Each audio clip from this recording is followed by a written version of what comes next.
My name is Erik Dukers. I'm the principal investigator of the Apollo trial, in which we sought to define the safety and efficacy of adipose-derived regenerative cells in the treatment of patients with an acute myocardial infarction. We recently obtained long-term follow-up of these patients. At 18 months, all of the patients had received extensive clinical and imaging evaluation. These results showed that patients that had been treated with the adipose-derived regenerative cells had an improved blood flow to the heart, which exceeded by 2.5-fold that of the blood flow of a control patient.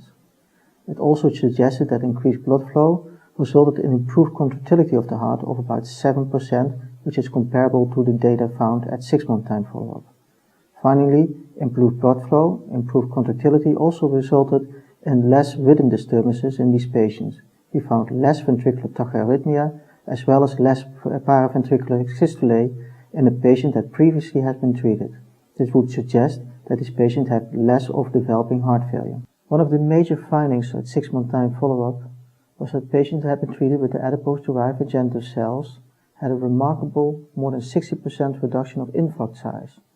One of the most remarkable findings at long-term follow-up was that patients that had been treated with the adipose-derived regenerative cells appeared to show a decrease of cardiac dimensions over time, and this decrease appeared to continue and to improve over time period.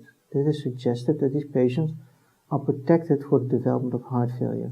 This is a phenomenon that we did see in patients that previously were treated with a placebo. This difference appeared to be statistically significantly different.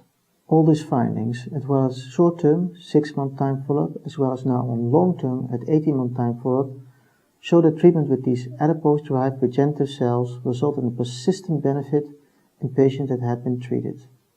It shows an improved blood flow to the heart, resulting to improved contractility, improved heart function, as well as a lesser frequency of rhythm disturbances and a smaller infarct size.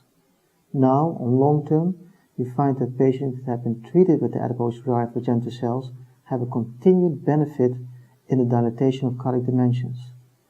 All of these findings are now implemented in the ongoing ADVANCE study. In the study, we want to test the adipose-derived regenerative cells in the treatment of 375 patients with acute myocardial infarction. The study is now carried out in 30 EU centers, and it will treat these patients within 24 hours after acute myocardial infarction with isolation of the ADRCs from a Solution 1 device.